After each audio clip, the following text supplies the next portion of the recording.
Hola chicos, buenas tardes, ¿me escuchan? Sí, Sí, sí, perfecto. abogada. Voy a darles, bueno, ya son las 2:05 de la tarde, entonces voy a hacer el pase de lista para que podamos comenzar con la sesión. Creo que ya no me falta admitir a nadie, por lo menos de los que mandaron la solicitud, según yo. A ver, espérenme tantito. No, ahí están. Ok. Algo. ¿Vale? ¿Alguien habló? Abogada. Dígame, dígame. Puedo tener mi cámara cerrada. Lo que pasa es que me siento un poquito mal, tengo fiebre y tengo gripa. Ah, Y perfecto. Ok, ya me voy a mi casa manejando. ok, Gracias. perfecto. Ok, a ver, entonces iniciamos el pase de lista para no, a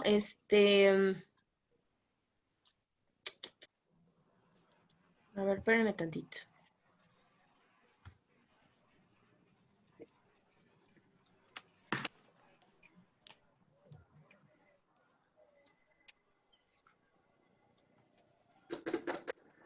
Hay una compañera suya que no ubico.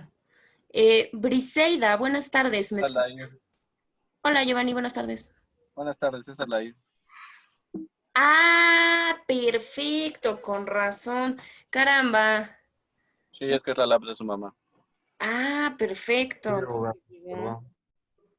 Otro poco dije, ¿qué hubo? De otro poco y no la admito, que es lo peor. Bueno, lo admito. Oh, que la canción. A ver, espérenme, es que siguen entrando. A ver, ya les inicio el pase de lista porque si no, no vamos a acabar nunca. Giovanni, Presente, presente. perfecto. Sí. Ginola, Presente. Arturo, Arturo no está, ¿verdad?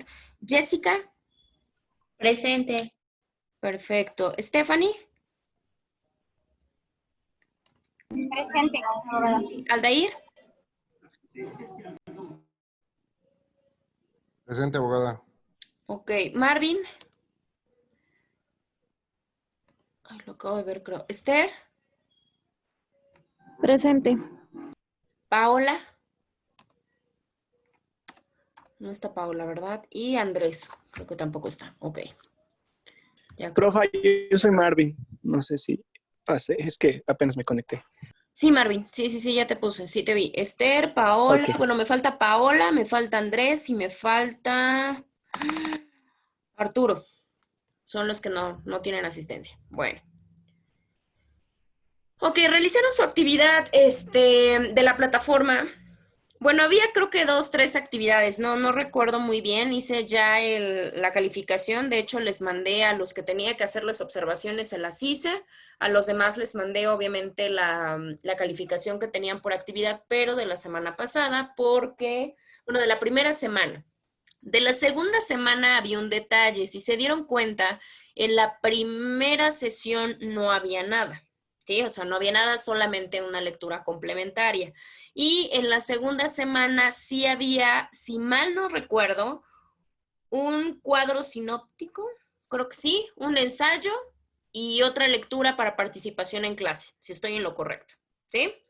Bueno, obviamente la que tiene que ver con el material visual, obviamente yo lo tendré que revisar de manera individual y particular de cada uno de ustedes, pero en cuestión de la lectura, que decía para participación en clase, esa sí, pues me interesa o me interesó que lo hubieran leído, porque de hecho era referente al tema que estábamos platicando la clase pasada y al cual le íbamos a dar continuidad ahorita. Entonces vamos haciéndole así. ¿Quién me aparece al principio? Aldair. ¿Le diste lectura a tu documento, Aldair? De supremacía constitucional. No, el que decía para participación en sesión. Era acerca precisamente de la pirámide de Kelsen. Era algo así como geometría y derecho, y nos hablaba de la pirámide de Kelsen y el círculo de derecho. Era una lectura de bibliojurídicas de la UNAM, creo que de 22, 23 páginas, no recuerdo muy bien. No, abogada, no. ¿No? Perfecto. Déjenme ver. Aldair, Esther,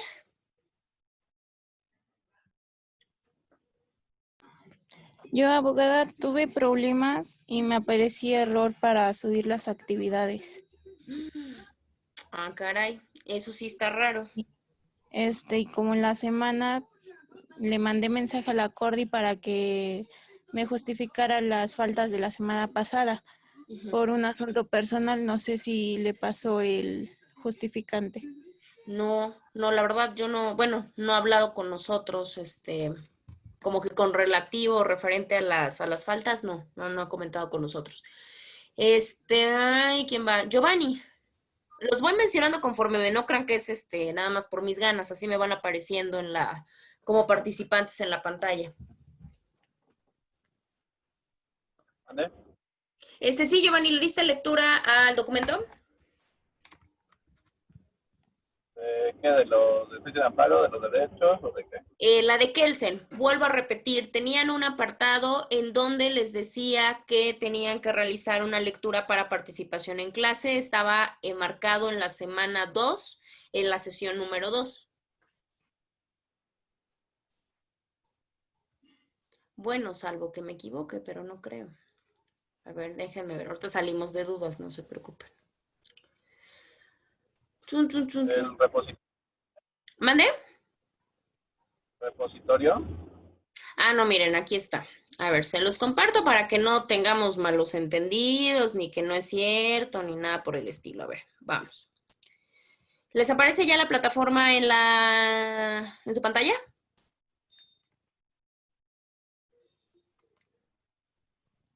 Sí. ¿Sí? Sí. Perfecto. Ok. Recuerden que hoy empieza a contabilizarse la semana 3, ¿sale? Pero obviamente su tarea del día viernes, pues obviamente se discute en la siguiente sesión, que sería la del día de hoy. Acá Abogada, tenemos, mande. dice Arturo que sí lo puede aceptar. Ay, caray. No les digo. A ver, espérenme tantito. Ya lo vi.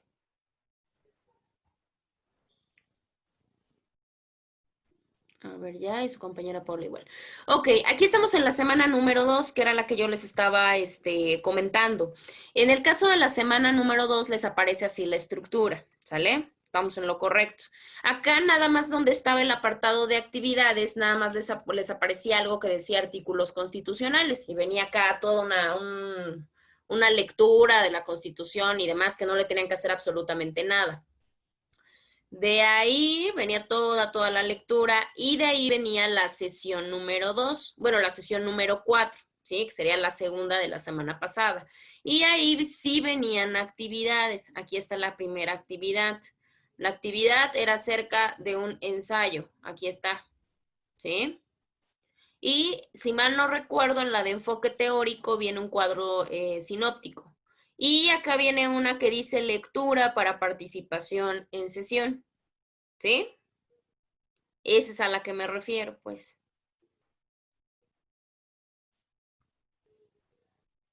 Ahí. ¿Qué dice? Así aparecía. No, bueno, vámonos más fácil, porque si estamos preguntando uno por uno, acá nos vamos a aventar como 40 minutos. ¿Alguno de ustedes leyó ese documento? No, pero sé más o menos a qué se refiere la pirámide de Kelsen. Dígame. Pues se trata sobre la jerarquía, pues, de las normas y leyes, que principalmente en la punta siempre estará la Constitución con los tratados internacionales. Efectivamente, bueno, de hecho la Constitución y los tratados internacionales, ya habíamos platicado un poquito acerca de la controversia que existe entre una y otra y nosotros decidimos por cuestión de práctica jurídica dejar la Constitución en el primer peldaño y los tratados internacionales siempre y cuando no contradigan a la Constitución. Si contradicen a la Constitución, bueno, ya estaríamos ante otro panorama. Van a tener que leer, darle lectura, porque como yo les decía, pues para eso se van subiendo los recursos y si no, van a tener mucho problema cuando lleguen a Amparo 2 y luego ahí es cuando tenemos la problemática de que no aprendimos, no me enseñaron y demás. Pero pues sí hay que dar las propias lecturas. Se vuelve a quedar la misma para la siguiente sesión, para que ya podamos dar el tema por visto. Obviamente nosotros vamos a comentar sobre todo lo que nos compete a nosotros en la propia materia de amparo, pero en sí la propuesta que da Kelsen es una propuesta genérica. ¿Qué quiere decir genérica? Que nos habla del orden general de las propias normas en cualquier tipo de materia. Y obviamente la lectura nos aborda propiamente la cuestión tanto de la propuesta kelseniana y nos da precisamente lo que acaba de comentar su compañero, la propia estructura jerárquica que tienen todas las normas. Por lo menos en las primeras páginas hay un apartado ya casi al final que nos habla acerca de la cuestión del derecho en unos pueblos indígenas. Eso no importa tanto, pero sí la cuestión de la propia geometría o la propia pirámide kelseniana, ¿sí? Entonces se las vuelvo a dejar para que no haya ningún problema y no tengamos ninguna situación. Abogada, Dígame, ¿alguien habló? Sí, yo, Jesús. Dígame, Jesús. Lo del cuadro sinóptico, por ejemplo, que no tiene fecha. Sí. Yo no lo hice. Ok, por eso les había comentado, todas las actividades se van trabajando en la semana que se van dejando. Todas. Aunque no le pongamos fecha, aunque no le ponga fecha. Aunque no tenga fecha. No. Por situaciones institucionales básicas, por ejemplo, si llegan a tener algún tipo de suspensión que no sea una suspensión oficial, por algún evento, por alguna otra situación, pues obviamente esa modificación se tendría que estar realizando y pues si ya toda la documentación y todo el material está precargado, pues es mucho más práctico a veces dejar como que libre las propias fechas, pero sí, se trabaja conforme vamos avanzando para que no tengamos problema de irnos atrasando y de perder un poquito el control del material que vamos trabajando, ¿sale? ¿Lo puedo hacer en esta semana? La actividad del cuadro se quedó para la semana pasada, que estaríamos hablando que tuvieron viernes, sábado, domingo, lunes, martes y ya, hasta el día de hoy. De hecho, creo que hoy se cerró la de hoy o ayer. Se cerró la del ensayo. La del ensayo, exactamente. Así las cosas. De hecho, creo que ya todas las demás vamos a tratar de que tengan ya limitadas las fechas para que no tengamos ningún problema. De hecho, también les comento, si trabajamos unas 8 o 10 actividades por mes, con una no les agravaría tanto, ¿no? Bueno, a ver, déjenme ver. Ok. Ya les aparece el material, ¿verdad? Sí. Ok, perfecto. Denme un segundo. Ok, la clase anterior, si mal no recuerdo, empezamos a hablar acerca de la supremacía constitucional y partimos acerca de la idea de que todas las agrupaciones humanas necesitaban, obviamente, subsistir y eso lo lograban a través de tener una organización social que se pudiera dar de manera correcta. ¿Qué quiere decir esta organización social? Pues basada en todas las reglas, en todas las normas y como tal, pues todas las cuestiones que tenían que ver también con el poder, ¿sí? Ahora, en esa parte también empezamos a hablar acerca de cómo se daba esta supremacía constitucional, porque para hablar de supremacía constitucional, pues básicamente tendríamos que hablar o tendríamos que conocer un poquito de lo que es la Constitución. Nosotros hace 1 o 2 sesiones comentamos lo que se consideraba o cómo era definida propiamente la Constitución. Hay diferentes autores y obviamente basan su propia definición dependiendo de diferentes cosas. Entre ellas, pues obviamente el tiempo del que estemos hablando y también el lugar, porque pues no las constituciones no son exactamente iguales en todos los lugares. Tenemos el primero, que es Carlos Smith. Él consideraba propiamente que la Constitución se podría reconocer en diferentes sentidos. ¿Qué quiere decir? Que la podríamos abordar en diferentes tipos de conocimiento. Digamos que teníamos un concepto absoluto, teníamos un concepto relativo, uno positivo y uno ideal. En el caso del absoluto, pues tenía que ver con toda la cuestión, tanto política como normativa. ¿Qué quiere decir? Que pues obviamente se emite a través de una unidad política que ya existe. En nuestro caso, por lo menos para adecuarlo a la propia cuestión de nuestro país, es completamente cierto. La realidad es que nosotros sabemos que tenemos un poder propiamente legislativo, que es básicamente el encargado de poder constituir o de poder realizar toda la normatividad y obviamente las leyes que conforman nuestra propia Constitución. Eso por parte de la Constitución en sentido absoluto. En ese mismo orden de ideas se habla de que hay una regulación legal de carácter fundamental. ¿Qué quiere decir? Que todas aquellas que se contengan dentro de la Constitución se van a considerar como normas supremas. ¿Qué quiere decir? Pues las últimas normas o las normas que mayormente se deben de respetar. Ahora, en ese ínter o en esa parte de la Constitución absoluta, tenemos también la parte en algo que se llama la Constitución en un sentido positivo. ¿Y a través de qué se le da este carácter de sentido positivo a la Constitución? Pues esto simple y sencillamente se da porque recordemos que surge a través de un acto de un poder, obviamente el poder que se considera como poder constituyente. Y él como tal, pues tiene un momento en el que va a tener que decidir acerca de la propia creación de las normas. Ahora, en esa parte, la creación de las normas no se da de manera discrecional. ¿Qué quiere decir? Que no van a interponer las normas que como tal los gobernantes, aunque sea el poder constituyente, quieran realizar, sino que se tienen que adecuar como tal a la propia voluntad del pueblo. ¿O qué quiere decir? Bueno, a la voluntad de los ciudadanos, como ustedes lo gusten denominar. Ahora, empezamos también a hablar, y ese día lo comentamos, acerca del origen de la supremacía constitucional. Empezamos a dar como un recorrido histórico o un recorrido en el contexto histórico de carácter internacional y mencionamos el país y algunos documentos que precisamente le dieron origen a la propia Constitución. Ahora, en este sentido, cuando nosotros estamos dentro de un sistema jurídico, como es el caso de México, la propia supremacía constitucional tiene que ver con lo que comentaba o con lo que explicaba su compañero hace un rato. Lo que significa solamente o básicamente es que la Constitución se va a encontrar como norma fundamental. ¿Qué quiere decir hablar de la Constitución como norma fundamental? Bueno, pues no significa otra cosa que poner a la Constitución en la cúspide. Esto pues, sobre todas y encima de cualquier tipo de normas jurídicas, ¿sí? Ahora, ¿por qué se maneja de esta manera? Pues se maneja de esta manera porque la Constitución es un documento de carácter legal, pero de un tipo supremo. Y por ello, pues ubica hasta la punta o hasta la cúspide. Y esta característica, lo que nos importa, más allá de qué es la supremacía, nos va a importar la cuestión de las consecuencias que genera o que impacta propiamente en el sistema jurídico.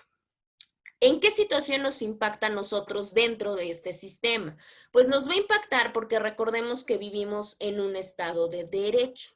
Y obviamente cuando hablamos de la supremacía, pues obviamente quiere decir que la primer normatividad o la primer norma a la cual vamos a recurrir, pues sería la propia Constitución. Va a ser cualquier elemento de referencia que se tenga, indistintamente del ordenamiento jurídico o de la materia que nosotros querramos resolver alguna problemática o a la cual nosotros querramos recurrir, eso no va a importar. La mayor referencia de cualquier tipo de ordenamiento que ya exista va a ser propiamente la Constitución. Y como tal, la Constitución también nos va a servir para tener en cuenta que va a ser la fuente de creación de todo el sistema jurídico que nos rodea. Bueno, ¿qué está acá?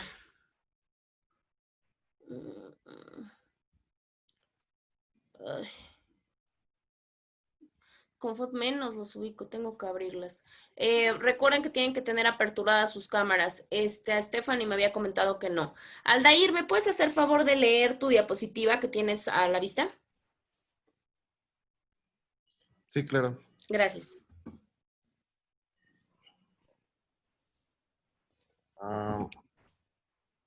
Por su parte, Fix, Zamudio y Valencia Carmona sostienen en lo siguiente. El principio de supremacía constitucional, por tanto, descansa en la idea de que por representar la Constitución, la unidad del sistema normativo y estar situada en un punto más elevado de este, contiene las normas primarias que deben regir para todos dentro de un país, sean gobernantes o gobernados. Dichas normas primarias constituyen al propio tiempo la fuente de validez de todas las demás normas que por eso se han llamado secundarias y que componen el derecho positivo en la conocida expresión de José María Iglesias, presidente de la Corte en el siglo pasado, sobre la Constitución nuda, bajo la Constitución todo. Ok, era sobre la Constitución nada. Bueno, Sí. en esa parte tenemos situaciones muy importantes y muy interesantes que Fixamudio, que también es un estudioso de todo lo que tiene que ver con el derecho, junto con Valencia Carmona, explican la cuestión del principio de supremacía constitucional. Más allá de que represente la cuestión de la cúspide o que sea todo por encima de las propias normas, tiene que ver más con la cuestión de la unanimidad que se da dentro de todo el cuerpo, de todo el sistema normativo. ¿Por qué lo menciono? Porque si no tuviéramos una cúspide o si no tuviéramos un ordenamiento que colegiara todas las materias o que colegiara toda la parte de donde derivarían todas las demás normas de otras materias, pues la realidad es que no tendríamos un sistema normativo completamente adecuado.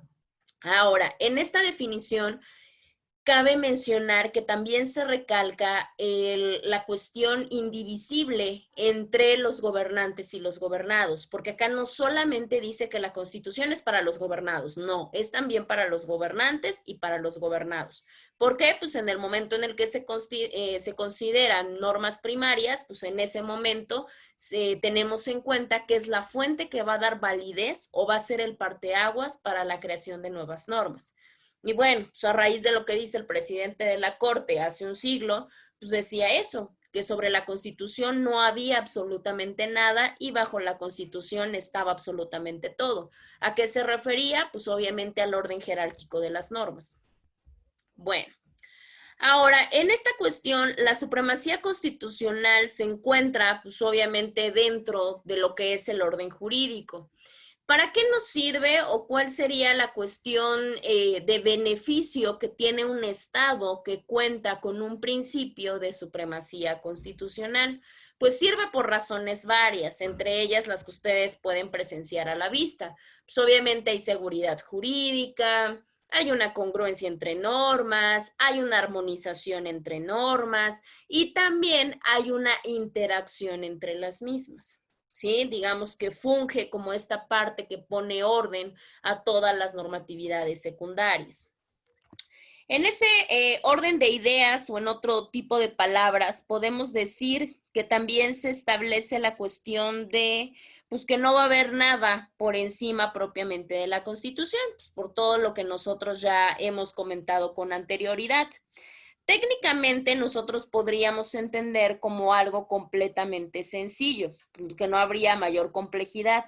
Sin embargo, no es tanto la problemática para poder comprenderlo, sino la problemática de la supremacía constitucional va con la cuestión de que lo difícil es tanto interpretarlo como poderlo aplicar en una cuestión práctica. Obvio. Es mucho más complicado para legisladores, para juristas, para doctrinarios, etcétera.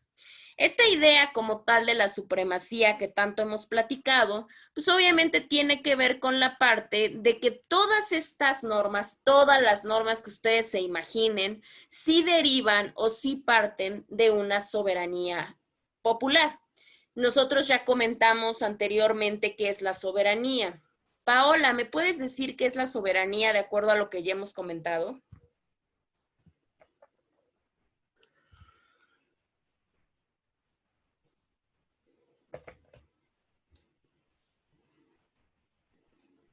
¿Está ahí, Paola?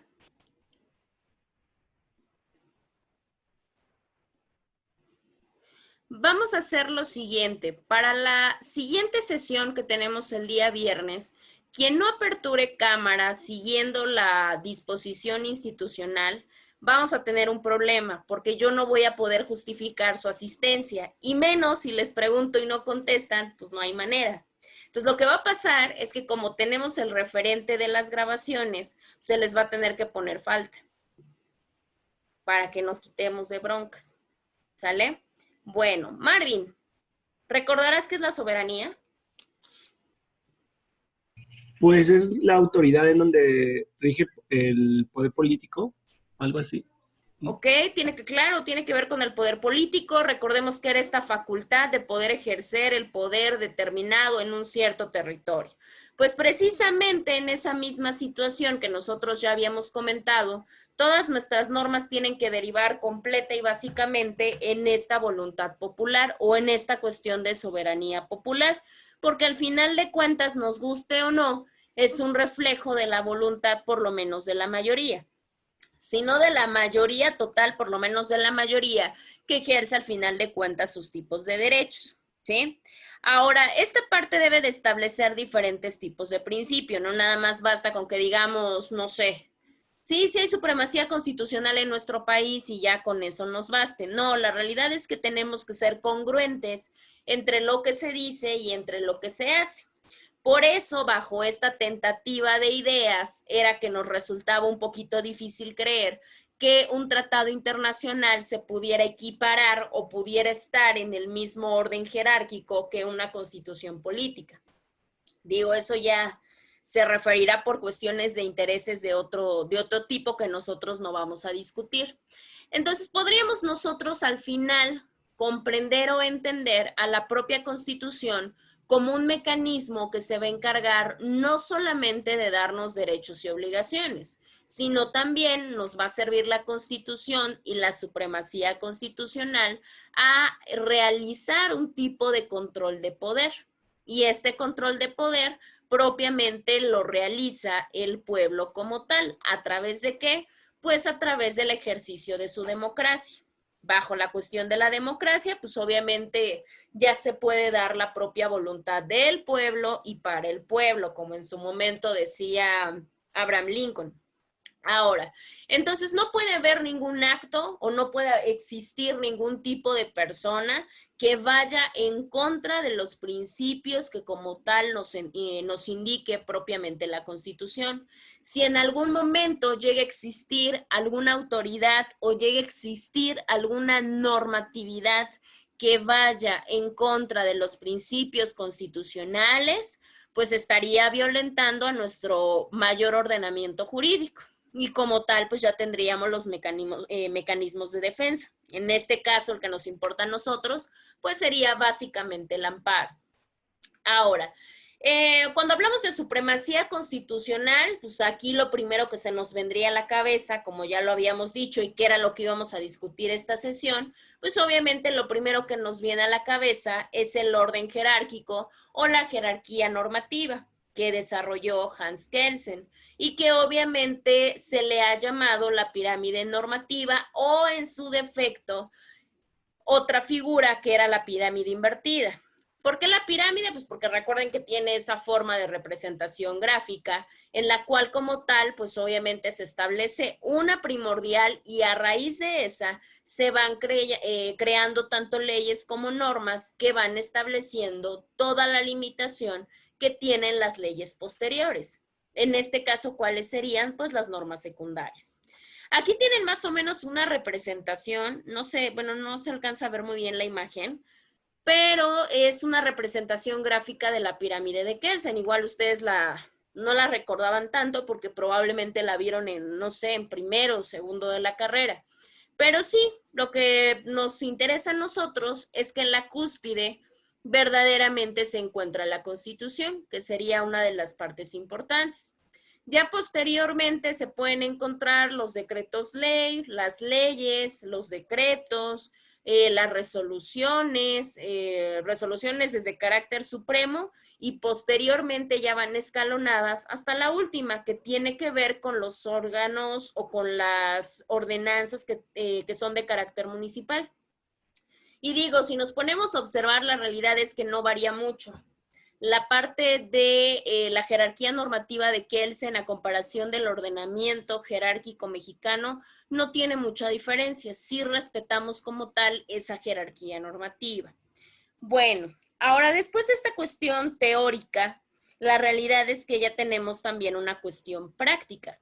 Ya hablamos muchísimo acerca de lo que es la supremacía, para qué nos sirve, cuál es su contexto histórico, etcétera. Pero ¿dónde nosotros la encontramos representada? Bueno, en el caso de nuestro país lo podemos encontrar en el artículo 133 constitucional. Y ahí, pues obviamente se considera o se explica la supremacía constitucional como un tipo de derecho público, pero de carácter individual. A la letra, esto es lo que dice como tal el precepto del artículo 133. Giovanni, ¿me puedes hacer favor de leerlo? Tu recuadro del lado derecho. ¿Dijo Fanny? ¿Artículo qué, perdón? 133, es tu recuadro que está acá a tu derecha. Pero no me sale nada. ¿No ves el cuadrito? Este. Ah, ya, ya, ya.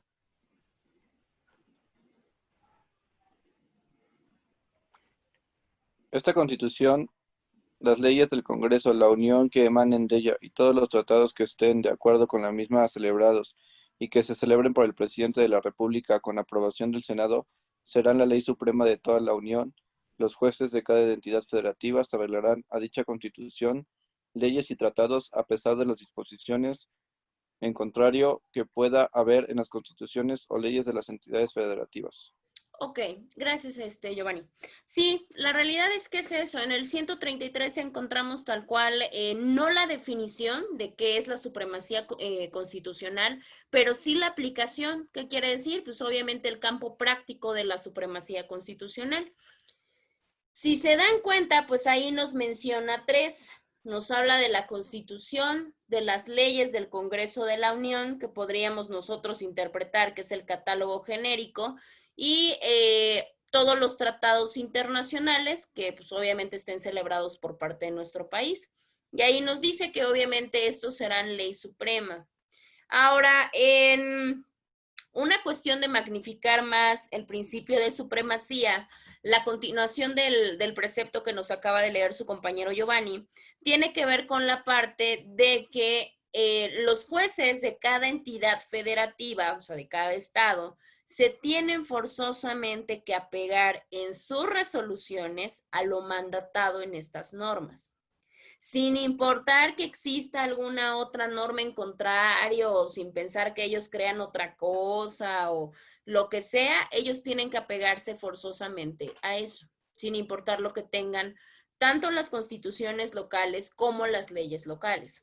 Recordemos que hay materias que sí son federales y que como tal nos apegamos a ellas. Sin embargo, hay materias que no, hay materias que completamente se pueden dar en cada entidad federativa, pues si alguna de ellas contraviene un principio mandatado por la Constitución, la realidad es que no se tiene la propia obligación de seguirla. Ok, Ginola, ¿me puedes hacer favor de leerme esta diapositiva?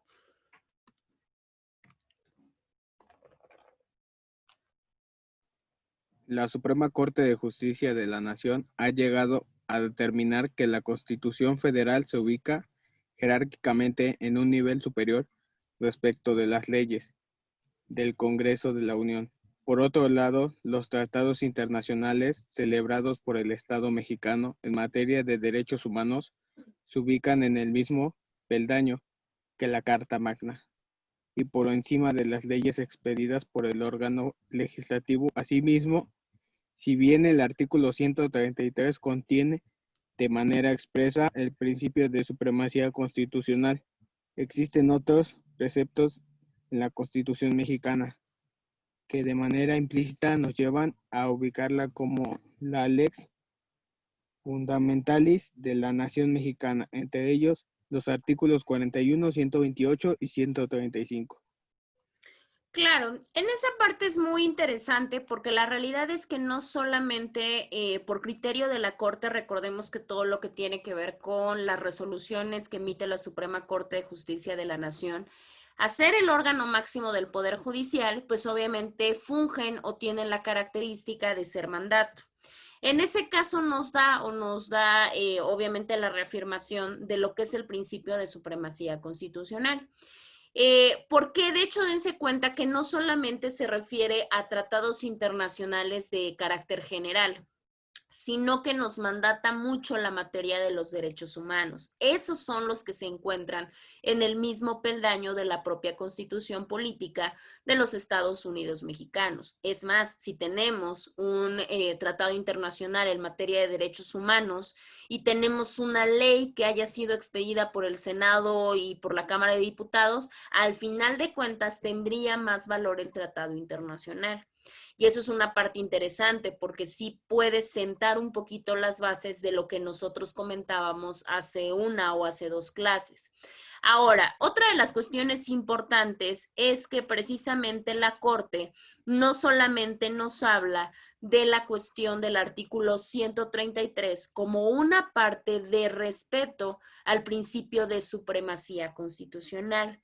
Recuerden que ustedes, además de abogados y más que ustedes puedan tener la propia parte de aprenderse sus normas y sus códigos y demás, pues una de las partes importantes es que puedan razonar sus preceptos, que los puedan interpretar y sobre todo que los puedan aplicar a casos específicos. Pues como tal, pues imagínense, la Corte pues lo tenía que hacer de alguna manera.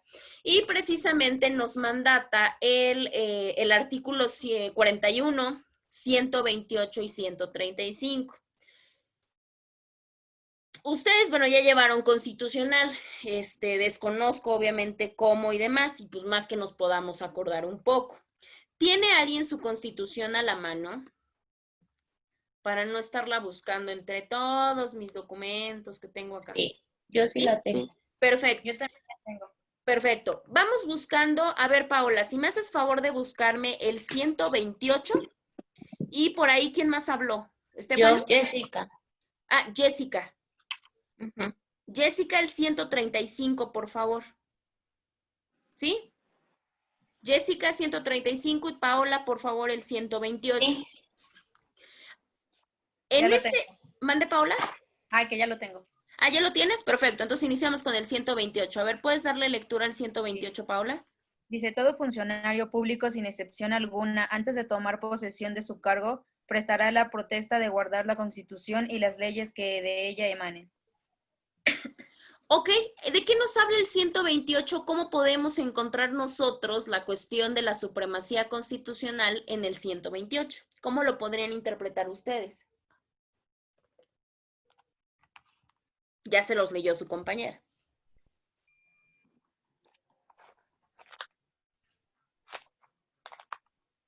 ¿Cómo lo podrían interpretar? A ver, Marvin, ¿cómo interpretarías lo que acaba de decir tu compañera? Estoy pensando. Estás pensando. Esther, ¿cómo interpretarías lo que acaba de decir tu compañera? Lo estoy volviendo a leer. Todo funcionario público que antes de tomar su cargo tiene la obligación tiene la de obligación de respetar la Constitución y las leyes que emanen de la misma.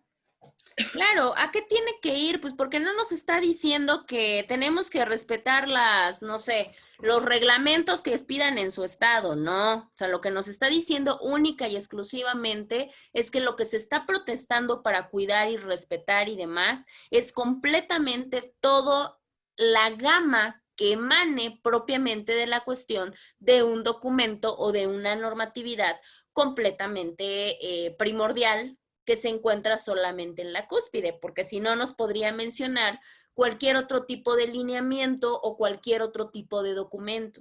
Única y exclusivamente nos pone esa obligación que corresponde, pero solamente para el cuidado y solamente para guardar la parte de lo que tiene que ver con la Constitución y con todo aquello que mandate la misma.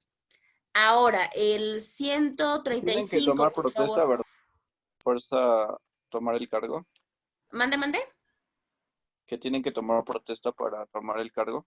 Forzosamente, es completamente obligatorio para los funcionarios. Se supone Eso que fue lo que le mandata hicieron pues, un a Felipe compromiso. Calderón, ¿no? ¿Mande? Cuando le cerraron, fue lo que hicieron con Felipe Calderón, que cerraron ¿cómo se llama? El Congreso para que no pudiera entrar y no querían que tomara protesta.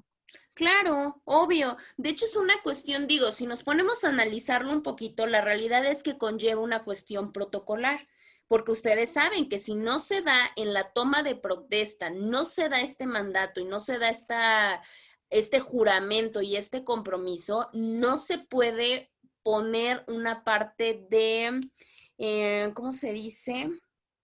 Como que se pueda plasmar completamente. Ya ganó las elecciones, técnicamente ya tiene el cargo, pero mientras este acto protocolario no pase, no puede tomar en cargo las funciones que le mandatan.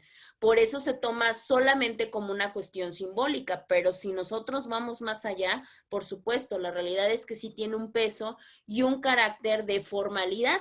Es como el matrimonio, ustedes saben perfectamente, el matrimonio pues es un contrato, pero ¿qué pasa si ustedes no lo realizan de acuerdo a las formalidades establecidas? Pues obviamente carecería de los elementos de validez y en No automático se pues no consuma, ¿no? tendría, no sería válido completamente. Pues lo mismo pasa con esto.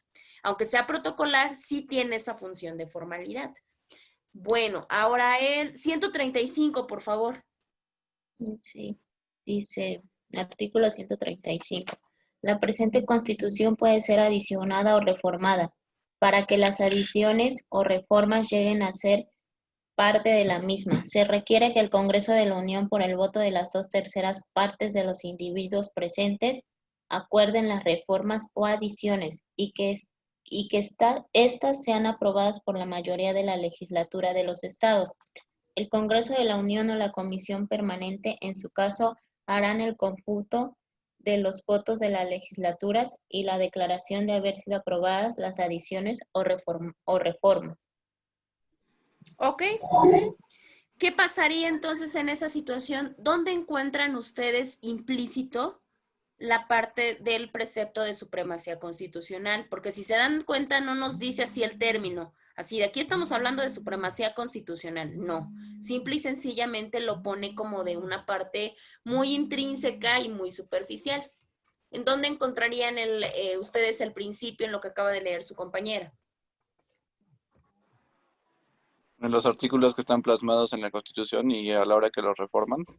Claro, por supuesto, que nos dice que al final de cuentas tiene una importancia jerárquica y se tiene que respetar el principio de supremacía constitucional, que no lo puede realizar solamente a capricho de un solo individuo, sin importar quién sea. Forzosamente se necesitan cubrir los requisitos de la cantidad que acaba de mencionar su compañera de todas las legislaturas estatales. ¿Qué quiere decir? Si no, pues sería como cualquier modificación a cualquiera de nuestras normas. Ustedes han visto cómo se modifica o cómo se reforma, o es más, cómo se derogan o se abrogan las leyes de carácter federal y de carácter local. Acá no, aquí el consenso, precisamente hablando de esta cuestión más allá de democrática, de esta cuestión de soberanía, va mucho más implícita.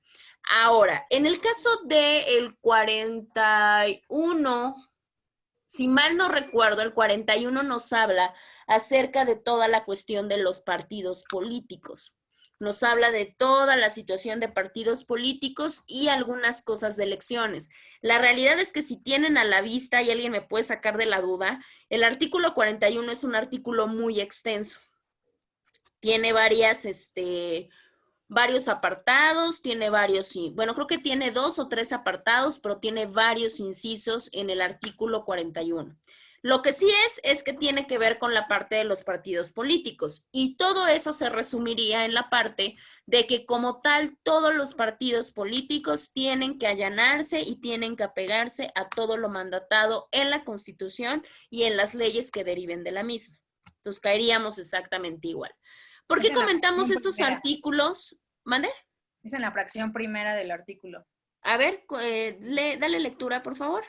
Dice, los partidos políticos son entidades de interés público. La ley determinará las normas y requisitos para su registro legal, las formas específicas de su intervención en el proceso electoral y los derechos, obligaciones y prerrogativas que les corresponden. Los partidos políticos tienen como fin promover la participación del pueblo en la vida democrática, contribuir a la integración de los órganos de representación política y como organizaciones de ciudadanos, hacer posible el acceso de estos al ejercicio del poder público de acuerdo con los programas, principios e ideas que postulan y mediante el sufragio universal, libre, secreto y directo, así como las reglas para garantizar la paridad entre los géneros en candidaturas a legislaciones federales y locales. Solo los ciudadanos podrán formar partidos políticos y afiliarse libre e individualmente a ellos. Por tanto, quedan prohibidas la intervención de organizaciones gremiales o con objeto social diferente en la creación de partidos y cualquier forma de afiliación corporativa. Las autoridades electorales solamente podrán intervenir en los asuntos internos de los partidos políticos en los términos que señala esta Constitución y la ley. Los partidos políticos nacionales tendrán derecho a participar en las elecciones de las entidades federativas y municipales. El partido político nacional que no obtenga al menos 3% del total de la votación válida emitida en cualquiera de las elecciones que se celebren para la renovación del Poder Ejecutivo o las cámaras del Congreso de la Unión, le será cancelado el registro. Ok, perfecto. Ya, si se dieron cuenta en las últimas, no sé, 2, 3 líneas que leyó su compañera, hablaba de que todo esto se tendrá que apegar forzosamente a lo mandatado en la Constitución. Y así pueden seguirle dando continuidad al artículo. Su compañera no me dejará mentir si es un artículo, la verdad, bastante extenso porque regula diferentes cosas, pero todas tienen que ver con la cuestión de partidos políticos y con la cuestión... Es más, hasta tiene que ver con la parte de la intervención del Instituto Nacional Electoral en todo lo que tiene que ver con esta parte de las votaciones, de las elecciones, de los sufragios y demás. Bueno, con eso nosotros terminamos lo que es la parte de supremacía constitucional. Ahora vamos a pasar a algo que se llama naturaleza jurídica del amparo. El amparo ha tenido algunas vertientes en las cuales se ha llegado a manejar o se ha preguntado si realmente el amparo es un juicio o un recurso. Y esta es pregunta obligatoria para todos nosotros. Voy preguntándolo así escalonado. Nada más díganme sí, no, por qué en 2, 3 palabras y nada más. No se pongan acá a hacer mucha situación. Ginola, ¿tú crees que el amparo sea un juicio o un recurso? Pues es un juicio contra sentencias definitivas y contra autoridades administrativas. Ok, ¿por qué crees que sea un juicio y no un recurso? Porque ya es lo último. Porque ya es lo último, ok. Arturo, juicio o recurso. Es juicio, ¿Por qué? porque es la principal como el instrumento de defensa Porque es un instrumento de defensa. Ok. para los Stephanie. derechos. Sí. Ok. Stephanie. ¿Es un juicio? Sí. Stephanie, juicio o recurso. Juicio. Juicio, ¿por qué juicio?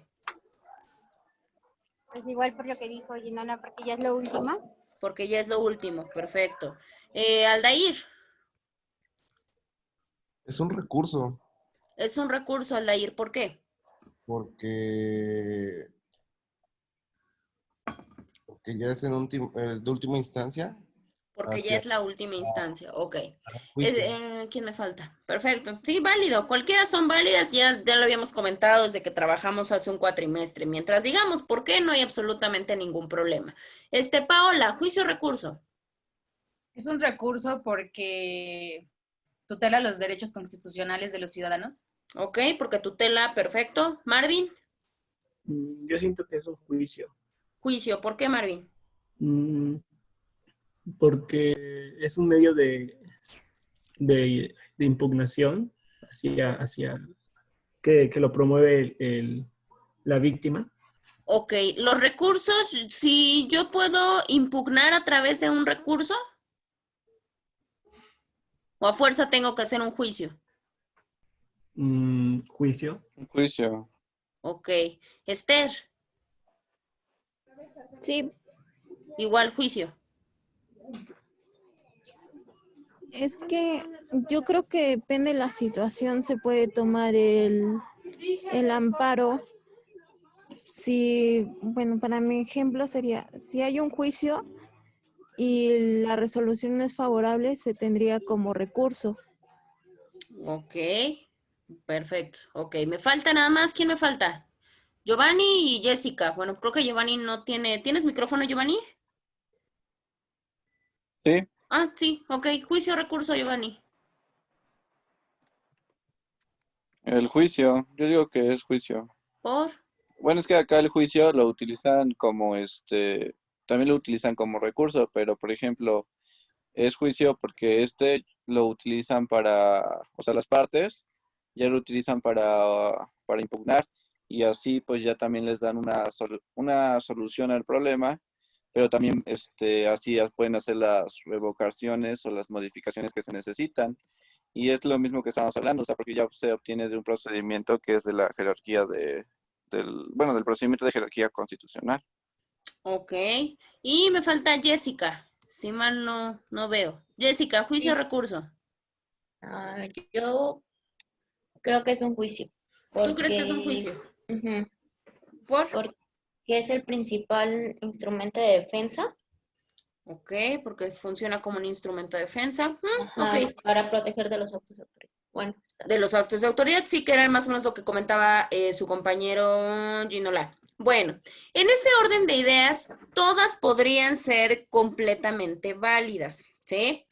¿Por qué? Porque la realidad es que alguien mencionó, claro, en algunas situaciones se puede utilizar como una cuestión de recurso porque es un mecanismo de defensa. Al final de cuentas, pues yo me tengo que imponer o yo estoy impugnando, que era algo lo que comentaba su compañero Marvin, para la cuestión de una resolución que me afecta, que es básicamente la funcionalidad que tienen los recursos. La mayoría coincidió en el argumento de que era un juicio por la razón de que era una cuestión al final de todo, o sea, que ya no había nada más que hacer, o sea, o así lo sobreentendí yo.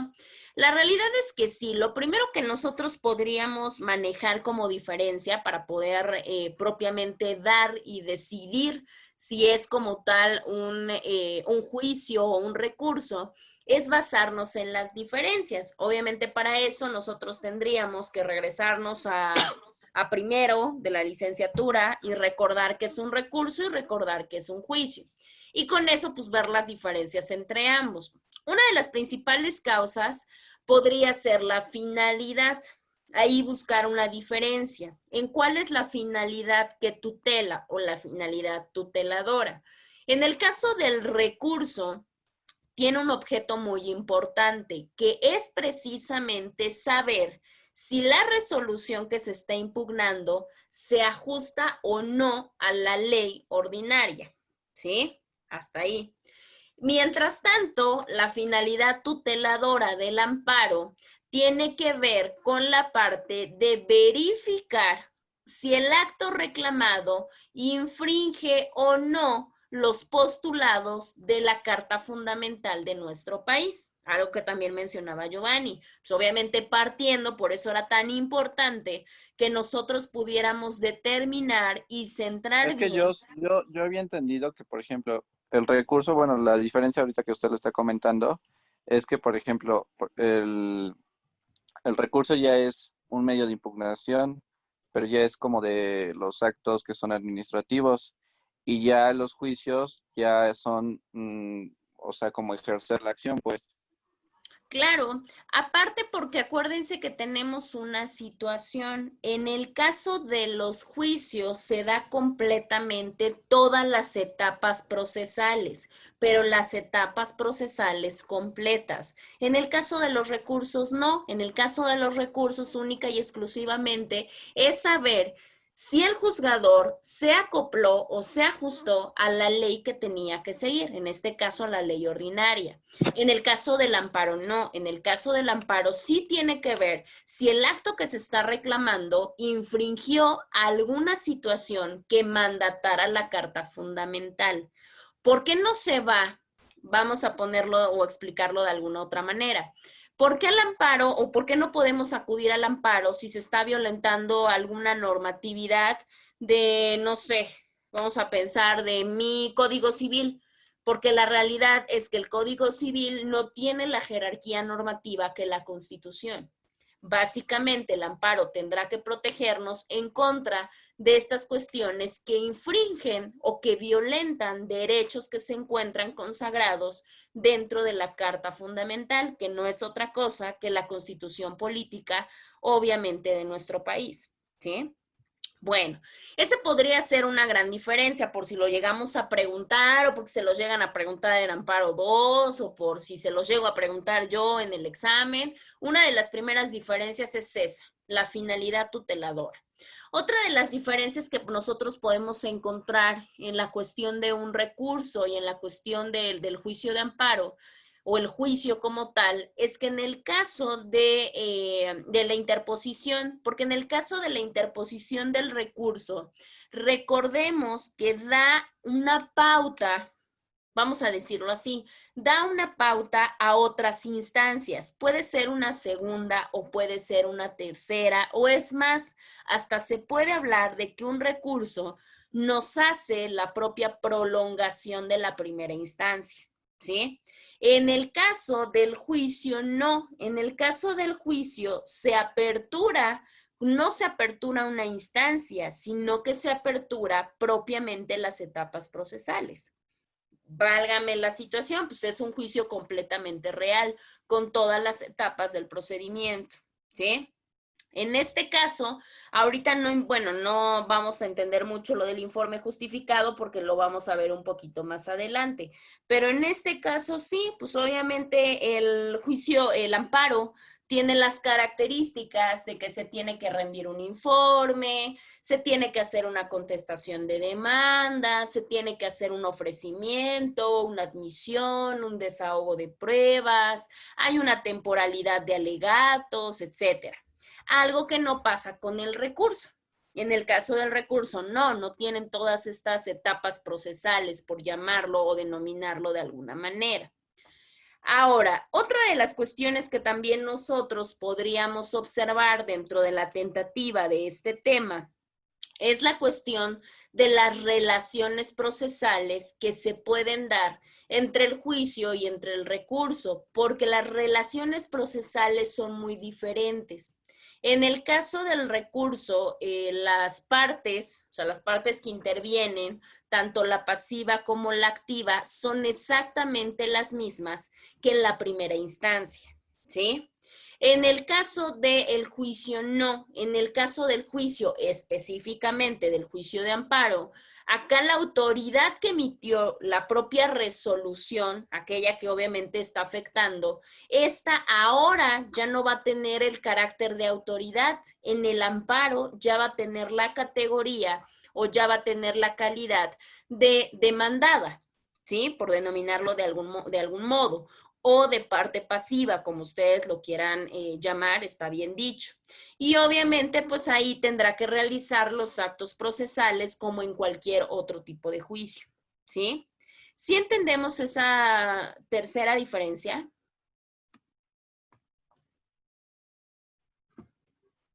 Sí.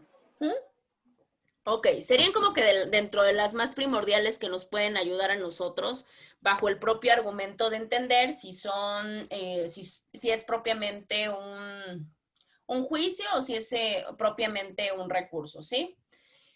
Como bien dijo la mayoría, pues obviamente esto nos llevaría a concluir que precisamente no se denominaría al amparo como un recurso, sino como un juicio, por eso se denomina juicio de amparo. Ahora, si nosotros tenemos o si nosotros tomamos básicamente en cuenta todas las características que se tienen en la cuestión del control constitucional, bueno, lo que ustedes ya vieron en constitucional, ¿qué es lo que tiene que ver en esta parte? Pues sí podemos decir que como tal el amparo constituye un verdadero juicio. Por lo que ya comentamos, pues porque obviamente se dan todas las etapas procesales. Y obviamente porque precisamente lo que se busca es que se preserve a toda costa lo que mandata nuestro orden constitucional, o sea, las leyes que tenemos contenidas en la propia Constitución. Ahora, Ya nosotros, pues obviamente ya lo razonamos, ya lo pensamos, ya dimos nuestros argumentos y nuestra explicación, pero por supuesto que esta problemática ya está discernida desde hace mucho tiempo. Y de hecho, el Poder Judicial de la Federación tiene un criterio propio en donde precisamente nos dice cuál es la opinión o cuál es la conclusión propia de si el amparo es un juicio o es un recurso. A ver, déjenme ver. No sé, ¿alguien gusta leer lo que está ahí? Que luego no los veo bien perenne. ¿En dónde? En su pantalla, Lo del los criterio 4 cuadros. El Pues orden dice- va primero el verde, luego va el rosa, luego el cafecito y luego el rosa oscuro. Así va el orden. Criterio Ok, del Poder dice- Judicial Federal. No, pues dale. En pues. relación con el carácter o la naturaleza jurídica del amparo, ¿qué dice la no sé qué? Suprema Corte de Justicia de la Nación ha sostenido reiteradamente que nuestro medio de control constitucional no es un recurso que da lugar a una nueva instancia, sino un procedimiento o juicio autónomo e independiente de reclamo. Esta aseveración se retomó en la ejecutoria que textualmente dice, en el juicio de amparo solo se discute si la actuación de la autoridad responsable violó o no garantías individuales, sin que sea dicho juicio una nueva instancia en la jurisdicción común. De ahí que las cuestiones propuestas al examen de constitucionalidad deben apreciarse tal como fueron punteadas ante la autoridad responsable y no en toma diversa o en ámbito mayor. Mayor, sí, ahí se me fue una R. Sí, gracias, Paola. Claro, aquí el Poder Judicial Federal nos lo explica tal cual. Nos dice que en cuanto a la naturaleza jurídica del amparo, como tal, se habla de que no es un recurso. ¿Por qué? Porque cuando nosotros tramitamos un amparo, no estamos generando una nueva instancia, sino que estamos instaurando un procedimiento o un juicio completamente independiente, al que al principio se estaba pugnando o se estaba reclamando. Y de hecho la ejecutoria, tal cual a la letra, dice lo que su compañera acaba de leer en el último recuadro. Nos dice que si nosotros vamos con algún otro tipo de violación o con algún otro tipo de cuestión procesal, el amparo no va a proceder. El amparo solamente va a actuar o solamente va a tener intervención o materia cuando la autoridad que se considere como responsable se haya tratado de la violencia o que haya violentado algún tipo de cuestión de garantía individual. Y eso es básicamente lo que nos dice. Ahora, también nos explica que precisamente también puede ingresar no solamente a la violación o no de garantías, sino también puede ingresar a las cuestiones de examinar la constitucionalidad que maneja nuestro propio texto legal, para saber si como tal, pues obviamente se hizo algún tipo de agravio en contra de terceros, o si por lo menos así lo tomó la propia autoridad, porque varía de muchas cosas. A veces la autoridad lo hace por alguna cuestión de seguir mal un ordenamiento, o a veces lo hace y violenta los derechos por una cuestión de dolo. ¿Qué quiere decir? Pues que hace lo que se le da la gana y obviamente aplica de una manera dañina la ley y por tanto pues nos perjudica en nuestra esfera jurídica, ¿sí? A ver, vamos a abrir porque no sé ustedes, pero yo no lo veo. Ahí está. Creo que sí se ve. Ya del lado izquierdo ya se puede visualizar un poquito más. En ese caso, nos hace una observación porque para esto el Poder Judicial de la Federación plasma en una jurisprudencia tal cual la situación de definir la propia finalidad y la propia naturaleza del juicio de amparo. Y a la letra, pues obviamente nos dice que el juicio de amparo es un instrumento procesal. ¿Qué quiere decir que es un instrumento procesal? Que obviamente ya nos sirve en la cuestión práctica o lo utilizamos en la cuestión práctica. Y el amparo cabe mencionar, o el juicio de amparo, cabe mencionar que se derivó de la propia Constitución Federal. ¿Cuál? Pues obviamente la Constitución Política de los Estados Unidos Mexicanos. ¿Con qué finalidad lo instauró? Y lo vamos a ver conforme vayamos avanzando en los antecedentes históricos. ¿Con qué finalidad la Constitución emitió al amparo como un juicio? O por lo menos lo dejó ver como un juicio. Bueno, pues lo hizo para que precisamente los gobernados pues pudieran proteger sus propias garantías constitucionales de todas aquellas violaciones o de todos aquellos agravios que pudieran cometer en contra de ellos las diferentes autoridades. Y bueno, ahora, es interesante porque la realidad es que el amparo no solamente nos sirve como una cuestión o un instrumento que tenga que ver con esta parte académica o con esta parte de estudio para poder satisfacer nuestros diferentes tipos de cuestiones, sino que la realidad es que ayuda mucho para poder comprender el grado de protección y el grado de acceso que se tiene para que todas las personas puedan gozar precisamente de los derechos más fundamentales. Dejemos un poquito de lado para tener una vida completamente plena y estable, pero por lo menos tener los derechos fundamentales más básicos, pues eso sí tienen la completa obligación, por lo menos la Constitución, pues de protegerlos indistintamente de la escolaridad, indistintamente del grado de conocimiento, indistintamente de la cultura, indistintamente de la falta de recursos económicos, que podamos comprender que el amparo es para todos y que todos podemos tener el acceso al mismo, ¿sí? Bueno, ahora, es importante también, o para qué esta naturaleza o designar la naturaleza es importante, porque la realidad es que el que se encarga de realizar esta protección, pues ya sabemos que es el Estado, pero el Estado como ficción no lo puede hacer, necesita precisamente un organismo para poder ejecutar todo lo que tiene que ver con el juicio de amparo. Y el encargado precisamente va a ser el Poder Judicial de la Federación o el Poder Judicial Federal, ya que este hace que todas las garantías constitucionales, pues obviamente deban de funcionar y que podamos tener esta parte de equilibrio en cuanto al poder del Estado.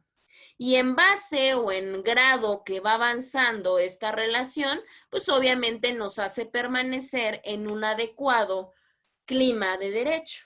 ¿Qué quiere decir? Pues que realmente sintamos que estamos en un estado de derecho, que es lo que comúnmente hemos escuchado hablar. Ahora, en esa parte tenemos alguna duda o alguna pregunta, alguna aclaración con respecto a lo que tiene que ver con la naturaleza del juicio de amparo.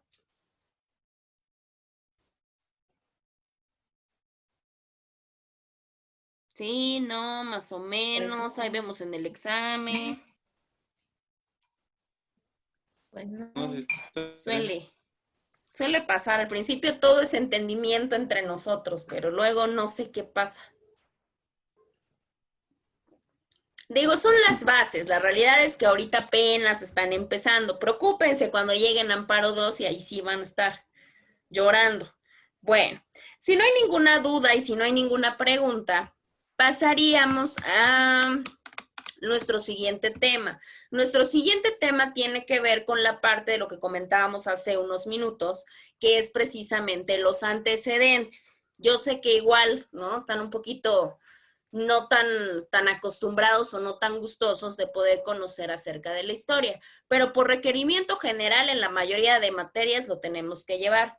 Traté de no ser tan abundante, sobre todo en la cuestión que tiene que ver con fechas y con datos y demás. O sea, traté de tomar como lo más indispensable de este tipo de cuestiones. Espérenme tantito.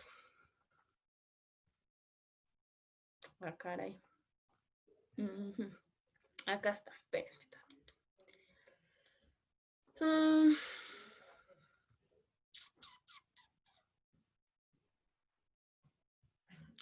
Ya les aparece, ¿verdad? sí. ¿Sí? Ok. Les decía, vamos a ver nosotros lo que tiene que ver con esta parte de los antecedentes históricos del amparo, del juicio de amparo. Vamos a remontarnos en diferentes, porque la realidad es que sí tenemos que tocar tanto antecedentes internacionales como los nacionales. Digo, la realidad es que no somos pioneros en varias figuras jurídicas, o sea, la realidad es que partimos de un derecho comparado. ¿Qué quiere decir? Pues que obviamente vamos tomando figuras de diferentes sistemas jurídicos contemporáneos y las vamos arrastrando a nuestro sistema para poderlas aplicar. Y exactamente, pues esto pasó en cuanto a la parte del amparo. Bueno, en ese orden de ideas, como bien saben, y ustedes ya lo saben de memoria, yo me imagino que ustedes llevaron mucho tiempo, no sé cuántos cuatrimestres hayan tomado de derecho romano, pero pues todos sabemos que la mayoría de figuras jurídicas tienen este tipo de origen. ¿Qué quiere decir? Pues que obviamente todo por lo menos las bases de las figuras jurídicas partieron de Roma, las fuimos obviamente modificando o adaptando a toda esta movilidad social y a esta movilidad poblacional, pero al final de cuentas, pues sí vinieron de Roma. El primer antecedente del juicio de amparo verdaderamente lo encontramos en el derecho romano y lo encontramos con una figura muy importante. La figura se llama interdicto de homine libero. Este tipo de interdicto era un documento o era un mandato que básicamente lo que hacía era defender la libertad. ¿Qué quiere decir? O que era, digo, no, tardaríamos mucho en hablar más de este tema, pero básicamente así en palabras un poquito más fáciles y más coloquiales, el interdicto lo que mandataba es que ninguna persona podía detener hombres libres. ¿Qué quiere decir? Que básicamente era el primer antecedente para proteger una de las garantías más importantes con las que cuenta el ser humano, y que es precisamente la libertad. Podemos acá nosotros pensar, bueno, ¿cómo que nadie podía? No, pues lógico, ninguna persona podía detener a los hombres libres. Pero recordemos y remontémonos un poquito en la cuestión de la época romana y recordamos que las personas eran detenidas a diestra y siniestra. ¿Qué quiere decir? Que no llevaban un procedimiento justo, que no, por cualquier situación, a la menor provocación, cualquier persona podía ser detenida y no se le respetaba ningún tipo de garantía, ni ningún tipo de derecho. Pues con este interdicto emitido propiamente por la jerarquía romana, pues ya obtienen esta parte de la cuestión de la protección de la libertad, que ya para que pudieran detener a una persona, ya tenía que estar completamente motivada la propia razón. Y eso es muy importante. Bueno, ese es el que nosotros podemos rescatar en cuanto a la cuestión de Roma. Ahora, estos se los doy, por eso son chiquitos, para que precisamente no tengan problemas en su examen. Tenemos también otras partes que nos otorga o que nos presenta propiamente lo que es el derecho romano. Una de las figuras es el intercesio.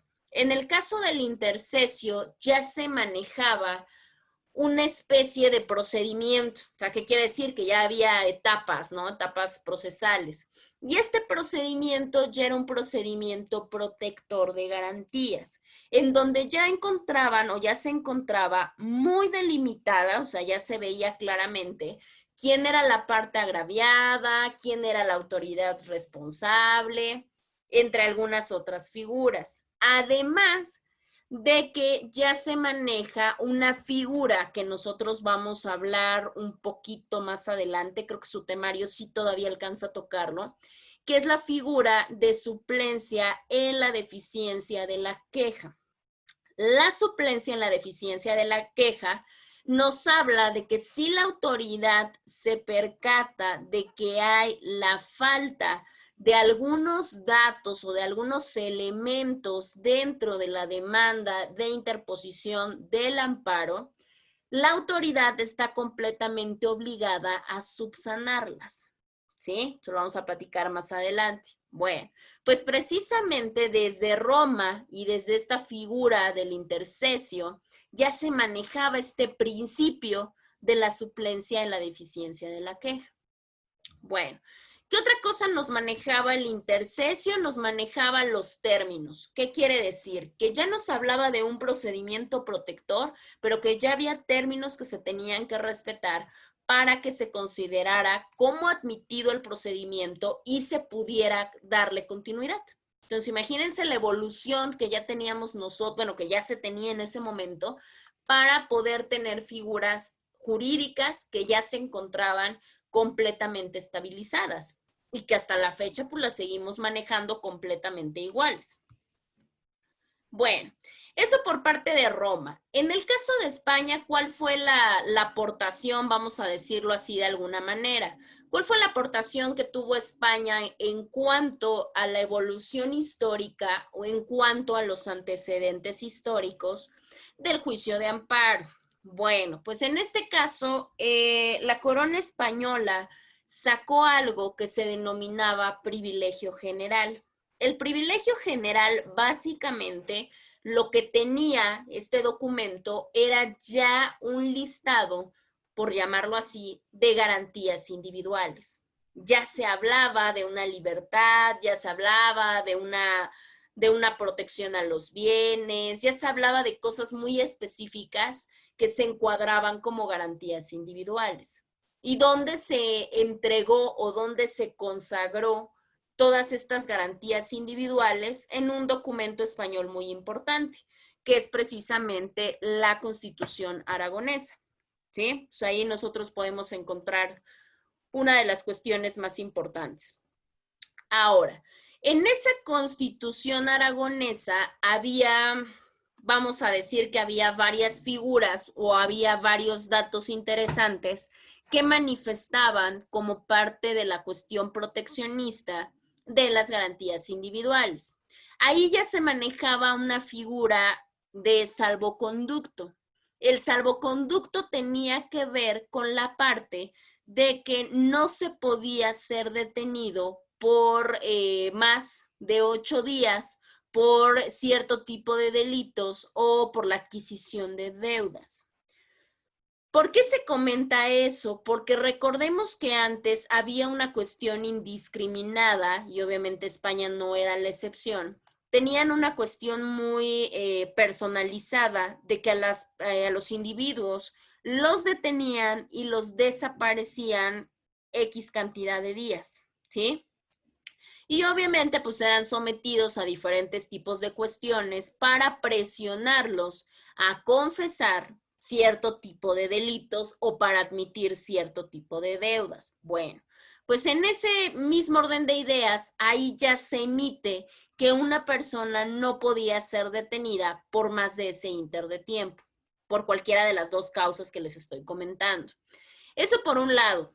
Por otro lado, ya se habla como característica de esta Constitución española de los jueces. ¿Qué quiere decir la cuestión de los jueces? Que ya se designan jueces especializados para la resolución de estos mecanismos de protección. O sea, ya se le da una separación de todas las materias y eso es muy importante. Se habla también de la anulación del proceso. ¿Cuándo se anulaba el proceso? Precisamente cuando se violentaban la cuestión de las garantías individuales que comentábamos acá. Cuando había una violación de garantías individuales, se daba ya esta aplicación de figura de anulación del proceso y la persona quedaba en libertad.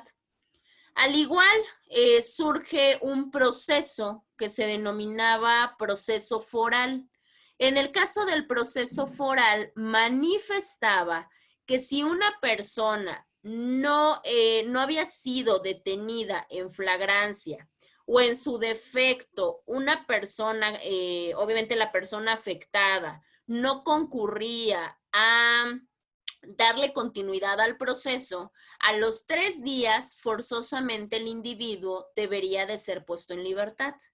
Porque si no se le ponía en libertad, estaría violentando la parte de sus garantías individuales. Y con ese mismo orden de ideas, pues obviamente se le tendría que anular el proceso, ¿sí? Bueno, eso por ese lado. Igual en España, digo, fue uno de los países que aportó mucho, sobre todo a la figura del juicio de amparo. Salieron indistintos fueros. Había un fuero que era el fuero de Vizcaya, que para no entrar mucho en detalles, lo que buscaba el fuero de Vizcaya o la facultad que entregaba era que se podían oponer los ciudadanos a las designaciones del monarca. ¿Qué quiere decir? Pues ya se tenía una propia normatividad y si el monarca quería violentar lo que decía la normatividad, el ciudadano, por medio de este fuero, podía oponerse a lo que este mandatara, ¿sí? Había también, o se emitió, un fuero real. En el caso del fuero real, por eso se llama fuero real, porque pues obviamente era una cuestión de reyes. Pero acá lo interesante es que eran 5 libros, pero no todos los libros eran referentes a la manifestación de la regulación de la actividad de la corona o de los reyes, sino que 4 sí eran para los reyes, pero había un 5.º libro. Y el 5.º libro que componía esta parte propiamente del compendio del fuero real, hablaba ya claramente de los derechos de los ciudadanos, ¿sí? O sea, ya les proporcionaban este medio protector por parte del Estado y ya se les garantizaba la cuestión de que tenían derechos que debían de ser protegidos. Y lo último era el recurso de fuerza, también emitido por la cuestión española. Y el recurso de fuerza se refería a la parte de que se podía suspender el proceso. Había una suspensión de proceso cuando existían algún tipo de violación procesal. Cuando había algún tipo de violación hacia garantías y demás, lo que se hacía era interponer un recurso de fuerza y este suspendía el proceso. En tanto y cuando, pues obviamente se pudiera arreglar la violación o comprobar la propia violación, ¿sí?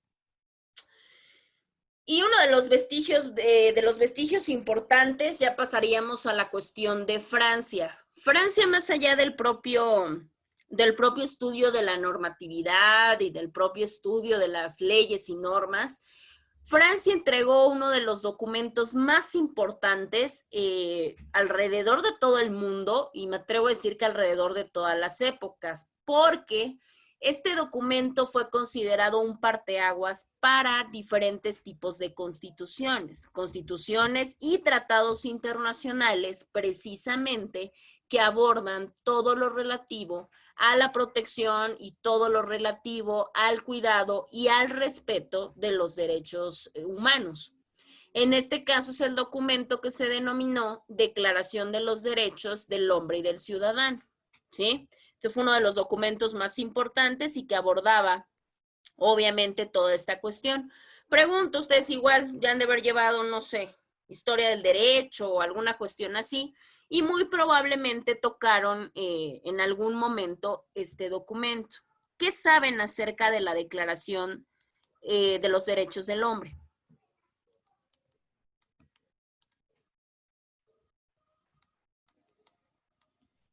Marvin. ¿Cómo, perdón?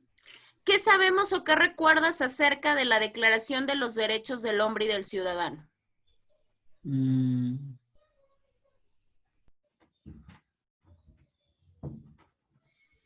¿Qué te acuerdas? Porque recordemos que más allá, digo, y eso también cabe recalcarlo, más allá de que sea un documento meramente legal, pues es un documento que por cultura general sí nos lo manifiestan en algún momento.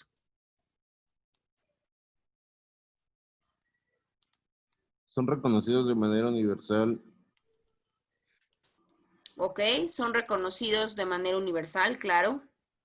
¿Qué más? Para definir, por ejemplo, definir los derechos de las personas y de la comunidad. Ok, sí, de las personas, de la comunidad. ¿Qué más recordamos? Digo, no quiero así como, ay, fechas y todo lo demás. Digo, sobre todo la esencia es lo que obviamente nos importa. ¿Por qué es importante este tipo de vestigios? Porque recordemos que veníamos de una cuestión de Revolución Francesa.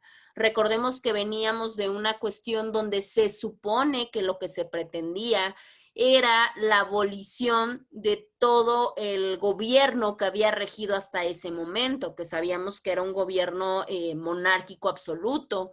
Y obviamente, pues lo que hace, pues es un documento en el cual precisamente se pudiera realizar o se pudieran garantizar todos los derechos, pero los derechos que básicamente pudiera tener una persona. Tal vez no derechos complementarios o no derechos como de adorno, sino derechos que garantizaran las mínimas de libertad, de propiedad, de seguridad y de resistencia a la propia opresión. Esas fueron una de las cuestiones más importantes.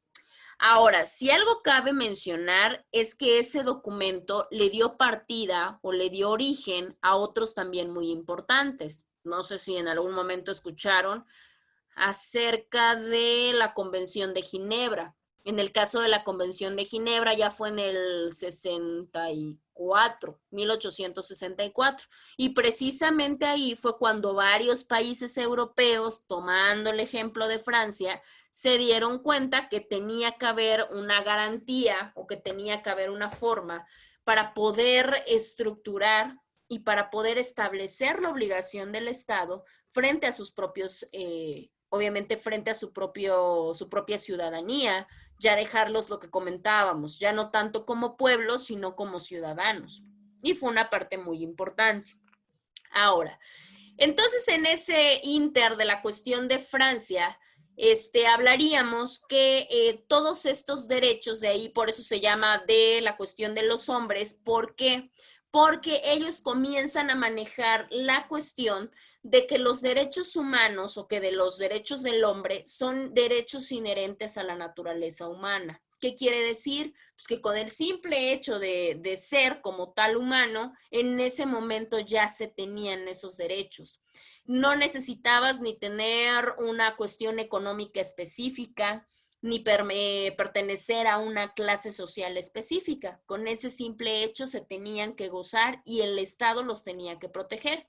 Son los 4 que yo les mencioné hace un rato. Estos son los primeros 4 derechos del hombre y del ciudadano que como tal manifiesta esta declaratoria: la libertad, la propiedad, la seguridad y la propia resistencia a la opresión. Y si podemos observar, pues podemos decir que todos ellos los seguimos preservando y precisamente los seguimos teniendo hasta en la actualidad en nuestros diferentes preceptos, sobre todo en la cuestión constitucional. También este documento ofrecía diferentes tipos de figuras jurídicas. ¿Qué quiere decir? Pues que ofrecía diferentes mecanismos. En este caso manejaba un tipo de herramienta o un tipo de instrumento que precisamente se llamaba casación. ¿Qué era la casación? Pues era una herramienta legal que permitía precisamente a los abogados o a los litigantes para que pudieran llegar a los tribunales que se les llamaba tribunales altos, que ahora los conocemos como tribunales de alzada. Ya no lo manejaban como tal, bueno, y esta era una particularidad muy general, que no se manejaba como un recurso, sino que se hablaba cuando existían quebrantamientos de forma. ¿Qué quiere decir? Que no se reunían los elementos necesarios. Ahora, pues obviamente se nos hace pues muy sencillo escucharlo porque decimos, bueno, pues tú eres abogado y mientras reúnas las cuestiones formales, tú te puedes ir a presentar a cualquier tribunal. La realidad es que en ese momento no, en ese momento los medios legales eran muy restringidos. Pues ya con esta apertura de la casación, pues obviamente ya da un punto más de partida para que pues, se pueda seguir avanzando en la búsqueda de la protección de las garantías. Bueno, ahora, de ahí ya pasamos a la cuestión, después de Francia, ya pasaríamos a la cuestión inglesa o a la parte de Inglaterra. En la parte de Inglaterra tenemos diferentes tipos de cosas.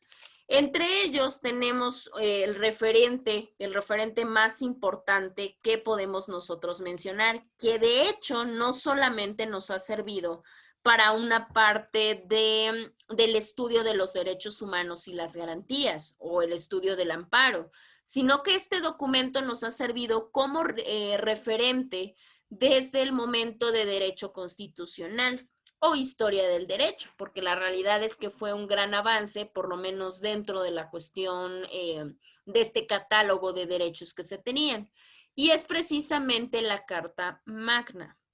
La Carta Magna, bueno, ya saben que fue un documento que se emitió desde el año 1215 mediante cierto tipo de situaciones.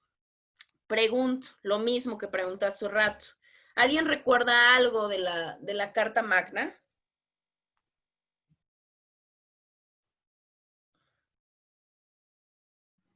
No, abogada. ¿No? Bueno, para empezar, digo, si lo pueden apreciar acá, cabe mencionar que el que se encargó de formularla o el que se encargó de emitirla fue precisamente Juan Sin Tierra. Para no ahondar tanto en los detalles, vamos a decirlo de alguna manera, recuerden que él fue un rey y este rey se vio precisamente obligado, porque es una parte curiosa de la historia, no fue porque se le diera la gana, la realidad es que se vio básicamente obligado a firmar precisamente este tipo de documentos. ¿Qué es lo que pasó con este documento? Bueno, este documento básicamente lo que proporcionaba, por lo menos en cuanto a lo que nos importa, es que hablaba de libre goce de las tierras. En ese momento existía una problemática muy grande, que los reyes, la monarquía y demás tomaban las tierras de las personas sin importarles absolutamente nada. Y la realidad es que podían destinarlas para lo que a su bienestar les conviniera. Pues precisamente en esa carta que es obligado a firmar, pues obviamente él concede la libertad o concede que las personas tengan un libre goce de todas esas tierras. ¿Qué quiere decir? Pues el proteccionismo a su propiedad, que es como lo podíamos manifestar nosotros. También por la cuestión de las garantías, bueno, es una garantía de propiedad, pero también la Carta Magna nos habla de la protección a otro tipo de garantía, como en este caso sería la cuestión de la libertad. Ya se habla de una protección a la libertad mediante diferentes tipos de herramientas, entre ellas las que se pueden, la que se puede rescatar es que se habla de que no se podía detener a una persona por alguna causa injusta, ¿sí? Lo mismo, pues obviamente las personas que ostentaban el poder, pues tenían la completa facilidad o disponían de la completa libertad para poder apresar a los individuos o a los ciudadanos por cualquier tipo de cuestión. Pues en ese momento, con este documento, ya se obligan propiamente las autoridades a tener que justificar cuando una persona fuera detenida, ¿sí? Bueno. Que viene Estados Unidos, espérame tantito. Ah, no, petición de derechos. Ah, ok. Dentro de los mismos, que sería dentro del mismo periodo o dentro del mismo lugar que sería el territorio inglés, también surge otro documento. Este documento se llama petición de derechos. La petición de derechos, si nos damos cuenta, pues obviamente es mucho más nueva que la cuestión de la Carta Magna. La petición de derechos se da en 1628 y en este caso se habla ya de garantías mucho más estructuradas. De hecho, lo pueden consultar por lo que tienen a la vista. Ya las garantías ya no son tan simples como proteger una cuestión de libertad de tierras o una cuestión de libertad, sino que ya va configurando un poquito mejor lo que tiene que ver con las garantías. Acá, una de las primeras garantías que se maneja dentro de la petición de derechos es la cuestión de los impuestos. Desde ese momento ya se hablaba de una parte de pagar tributos o de pagar algún tipo de impuesto. Sin embargo, aquí a los ingleses se les obligaba, o sea, forzosamente, tenían que dar una parte de lo que percibían a la cuestión de la monarquía, siempre y cuando la monarquía lo mandatara. Con esta petición de derechos se estructura que solamente se pagarán los impuestos a mandato o con aprobación por parte del acto del Parlamento. ¿Quién era el Parlamento? ¿Quién era el Parlamento?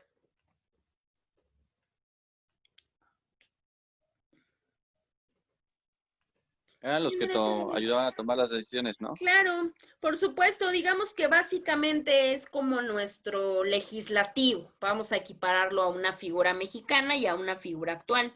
El Parlamento tenía que ver con esa parte, era el encargado de aprobar precisamente las leyes. Entonces, ahí en la petición de derechos se hace o se estipula que no habrá la obligación de pagar un impuesto sin antes haber sido mandatado por medio de un acto del Parlamento. Otra de las cuestiones que quedan fundamentadas dentro de la petición de derechos es la cuestión de la libertad, de la misma manera. ¿Cómo de la libertad? Pues obviamente que no exista ningún tipo de detención de manera parcial. ¿Qué quiere decir? Pues obviamente que no existan pruebas. Si hay alguna detención, se tendrán que mostrar las pruebas de hecho. Si no, de ninguna manera podrá detenerse alguna persona, por todo lo que nosotros ya comentamos. Otra cuestión importante es la parte de las viviendas, es parte de este derecho de privacidad y de propiedad. Aquí lo que mandata la petición de derechos es que no se iban a poder utilizar viviendas sin el consentimiento de las personas, ¿sí? Porque recordemos que veníamos de temporalidades de guerra y veníamos de temporalidades de muchas cuestiones. Entonces, tristemente lo que pasaba es que militares y demás tomaban las casas, violaban a las mujeres, a las niñas, tomaban lo que querían, saqueaban las casas. Entonces, en la cuestión de la petición de derechos, pues obviamente lo que se pide y lo que se solicita es que ninguna persona, dígase quien sea, podrán ingresar propiamente a los domicilios. Y obviamente queda estipulado desde el año 1628. Y la última, que es también una de las más importantes que hasta la fecha, por lo menos en nuestro país, tiene ya una cuestión de designación diferente y que es precisamente la restricción de los militares. ¿A través de qué? Pues obviamente a través de la cuestión de la ley marcial. Pregunto, Esther, ¿qué es la ley marcial? No, esa no la vimos. Bueno, no recuerdo. No recuerdas, Ginola. La ley marcial es la que nadie sale de su casa, ¿no? No. No es una que prohíbe reunirse. Es para los tribunales militares. Claro, efectivamente. La ley marcial como tal es una cuestión excepcional o es una cuestión excepcionaria, si ustedes lo quieren llamar así, en la cual se evita o se omite poder aplicar las leyes comunes o lo que conocemos como las leyes ordinarias. Esta excepción radica obviamente en la ocupación por medio de las personas, o sea, la ocupación de las personas. ¿Por qué? Porque estas facultades solamente se entregan a las personas que pertenecen a las Fuerzas Armadas. ¿Sí? Dijo ley marcial, ¿verdad? Ley marcial, claro. Gracias. Sí. En el caso de la ley marcial, entonces les decía, otorga las facultades para que no se puedan seguir las leyes ordinarias, sino que se sigan las leyes internas que mandaten a toda la cuestión de, obviamente, del campo militar.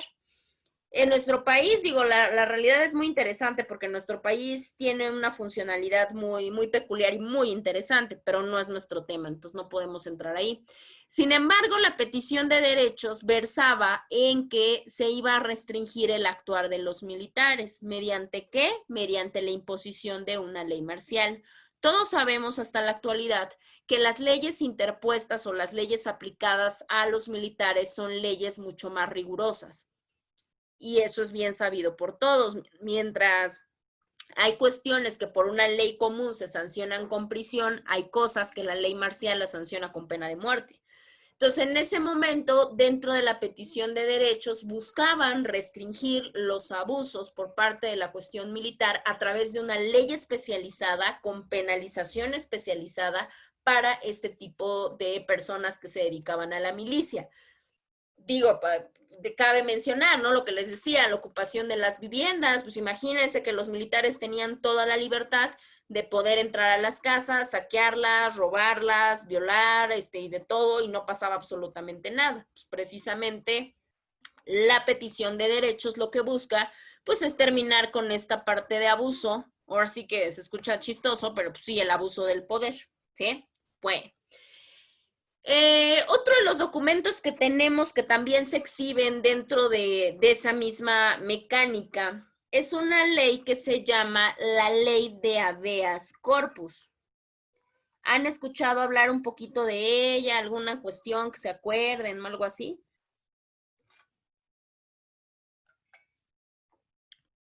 ¿Dónde lo pudieron haber visto? Trato de vincularlos, ya les había comentado, ¿no? Que ya con el paso del tiempo, pues como que vamos vinculando todas nuestras materias así, para que funcione el asunto. ¿Algo se acordarán? ¿De la Corpus, dijo? Ajá, de la Ley de Habeas Corpus, así se denominaba. Era una institución, ¿no? También jurídica. Claro. Era cuando los detenían, ¿no?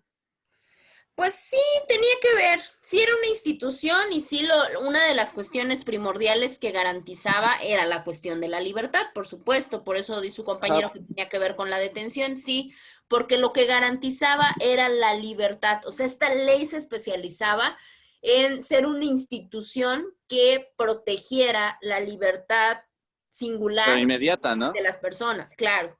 Obviamente contra todos los abusos y contra todas las arbitrariedades de las cuales, pues imagínense, de las cuales venimos comentando. Lo que nos importa, bueno, la fecha para que más o menos nos ubiquemos ya en qué temporalidad ya habíamos avanzado, obviamente en cuestión del intermundial, partimos desde un 1200, pues ahorita ya estamos en un 1679. Una de las cuestiones importantes que pasaban, no vamos obviamente claramente a leer todo el habeas corpus, porque la realidad es que es muy complejo. Se hablaba de las no detenciones arbitrarias, que quiere decir que no se podía detener a alguien ni por simple sospecha, ni por simple capricho. Obviamente esa detención tenía que estar completamente justificada. Otra de las partes importantes, que ya se manejaba la cuestión de derechos básicos, y esos derechos básicos solicitaban obligatoriamente es que la persona tenía que ser escuchada. ¿Qué quiere decir? Pues que obviamente debería de estar viva y debería de estar consciente. Ahí podríamos nosotros cuestionar un poquito, diríamos, ¿cómo? Pues claro, ¿no? Pues lógico, pues tiene que llegar vivo y consciente, ¿no? Y pues que lo escuchen. No, la realidad es que en ese momento era tanto el maltrato y tanta la arbitrariedad que la realidad es que no, los individuos llegaban completamente golpeados, completamente inconscientes, y pues era imposible que pudieran ser escuchados y que pudieran relatar todos los aspectos referentes a la detención, ¿sí? Digo, imagínense en el peor de los casos, o sea, las personas detenidas ya solamente las llevaban, pero ya las llevaban muertas. Entonces, la realidad es que la cuestión tan arbitraria y la cuestión de abuso del poder era increíblemente grande. Imagínense un poquito la evolución que hemos tenido en esta protección de derechos humanos, que todavía en nuestro país hace no tantos años, pues cómo golpeaban a los detenidos, y eso no lo digo yo. Pregúntenle a cualquier individuo cercano a todo lo que tiene que ver con el sistema judicial y se los podrá constatar. Imagínense ya qué grado, y los golpeaban, y los maltrataban, y les hacían tortura. Con toda esta evolución que ha venido en este impacto de derechos humanos, ahorita es completamente imposible que a los individuos no solamente no se les maltrate, sino que aparte de eso tengan que aparecer en la detención en ese momento. Porque otra problemática, y ustedes lo han de haber escuchado en algún momento, los individuos los desaparecían, los detenían hoy y los familiares no los encontraban hasta como por pasado mañana. y los reportaban como que acababan de aparecer y los andaban buscando en diferentes delegaciones, ministerios públicos y demás, y los familiares no aparecían. Actualmente no, actualmente se lleva un control más riguroso para que los presenten exclusivamente cuando los detienen, para que no los golpeen. Es más, hasta la cuestión de una no lectura de sus derechos puede ser una violación procesal y con eso se puede generar toda una problemática. Entonces, la evolución ha sido completamente enorme desde ese momento hasta lo que tenemos en la actualidad, pero eso ya lo platicaremos con mayor ejemplo cuando nos adentremos un poquito más a los temas. El cuerpo presente, pues claro, pues tenía que ver con la parte de que tenían un plazo preventivo, lo que yo les comentaba, para que precisamente pudieran aparecer o pudieran presentar al propio detenido y pudiera ser escuchado. Y lo último es que la habeas corpus también propone la cuestión de la institución jurídica. ¿Qué quiere decir? En ese momento no se manejaba como tal, como un recurso o como un juicio, sino que el habeas corpus se manejaba por sí como una cuestión de institución jurídica, a la cual podían recurrir todos los ciudadanos ingleses que tuvieran violentadas la cuestión de su libertad, ¿sí? Bueno, ¿hasta acá tienen alguna duda o alguna pregunta, algún comentario, algo? Entonces, ¿No? Perfecto. Bueno, aquí le vamos a ir dejando ya la siguiente sesión. Obviamente continuamos con la parte, ya nos falta muy poquito de antecedentes para precisamente dar paso a nuestro siguiente tema. Lo mismo, nada más les pido que estén obviamente atentos a la cuestión de la propia plataforma y que si tienen alguna duda o alguna pregunta, me la hagan saber para que no tengamos pues ningún problema posterior y se empiecen a trazar. ¿Sí? Abogada, yo nada más le quería comentar que Dígame, dígame. dijeron que me estaba hablando. Lo que pasa es que fui al baño y por eso apagué mi cámara y no le contesté. Ah, perfecto, no se preocupe. Ya tienen asistencia, déjenme tomo de una vez la evidencia para que no haya ningún problema. Creo que no me falta nadie más que su compañero Andrés, si mal no recuerdo. De ahí en fuera creo que están absolutamente todos. Entonces, bueno, pues si ya no hay nada más que podamos comentar, pues ya los dejo salir y ya nos estaríamos escuchando ok. Ya nos estaríamos escuchando entonces el día viernes, ¿sí? Sí. Perfecto, pues cuídense mucho. Adiós. Y bye. Adiós, hasta luego. Bye.